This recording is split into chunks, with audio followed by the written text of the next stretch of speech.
D'accord. Je ne les appellerai pas des signaux mixtes. J'appelle ça du bruit. Nous avons beaucoup de bruit et Trump domine le cycle médiatique. Mais le matin, il y a des tarifs et le soir, il n'y a pas de tarifs. Il y a beaucoup de théâtre impliqué dans tout cela. Nous ne savons pas si c'est de l'improvisation ou simplement le désir de dominer le cycle médiatique pour lui-même. Mais je ne mettrai pas trop l'accent sur une vision stratégique pour l'instant. Je pense qu'il est encore assez tôt, assez confus.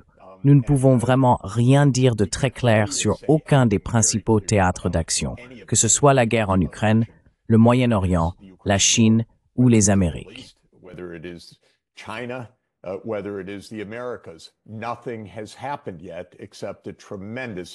Rien ne s'est encore passé, sauf une énorme quantité de bruit et une énorme quantité de confusion. Et Trump parle beaucoup. Les dirigeants populistes avancent avec ce genre de communication quotidienne avec leurs partisans. C'est une tactique politique qui fonctionne pour les populistes. Beaucoup de communication tout au long de la journée, tout au long de la nuit, des publications, des discussions, mais elles ne mènent à rien de clair. Je dirais que, jusqu'à présent, à mon avis, il n'y a qu'une seule discussion adulte qui porte la marque de la continuité et de la rationalité au jour le jour. Et c'est notre secrétaire d'État, Marco Rubio, qui a donné des interviews intelligentes et même des discussions conceptuelles sur un monde multipolaire.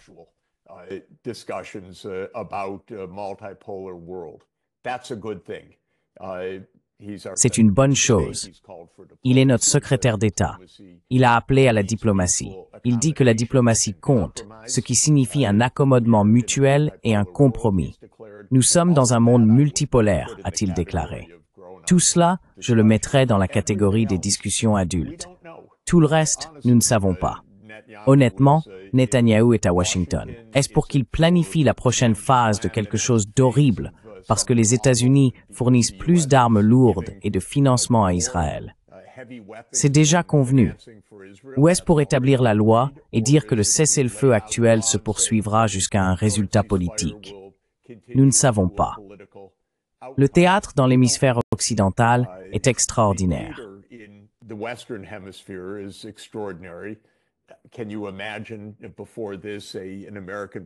Peux-tu imaginer avant cela un président américain affirmant quotidiennement que le Canada est le 51e État? Ce n'est pas drôle.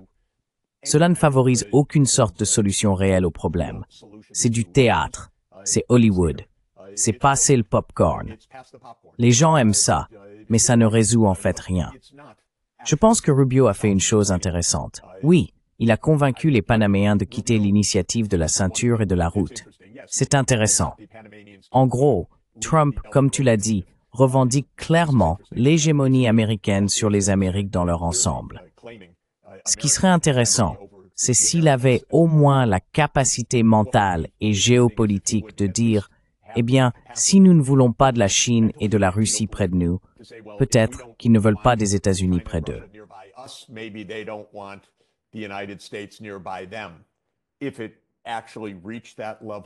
Si cela atteignait réellement ce niveau de sophistication, le monde serait plus sûr, et il pourrait donc y avoir un sens à tout cela.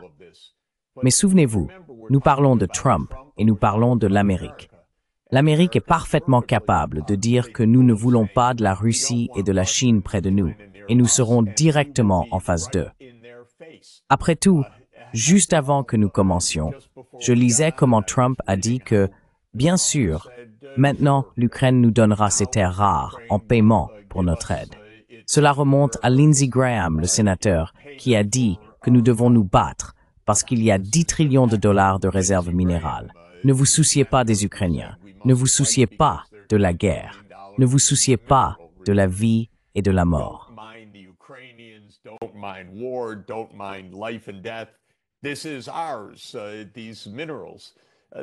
C'est à nous, ces minéraux. C'est encore une fois un peu décourageant qu'au XXIe siècle, nous ayons ce genre d'approche primitive dans notre vie quotidienne et horaire, à un moment où nous essayons de survivre.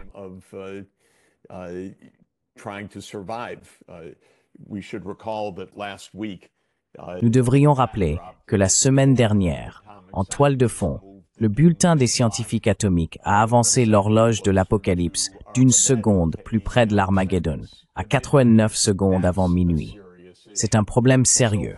Jusqu'à présent, rien de ce qui s'est passé n'a diminué ces risques. Donc Glenn, c'est une longue réponse pour dire que nous pourrions éventuellement construire un cadre intellectuel autour de cela. Mais je pense qu'il serait prématuré de le faire en réalité. But I think it would be premature to do, actually.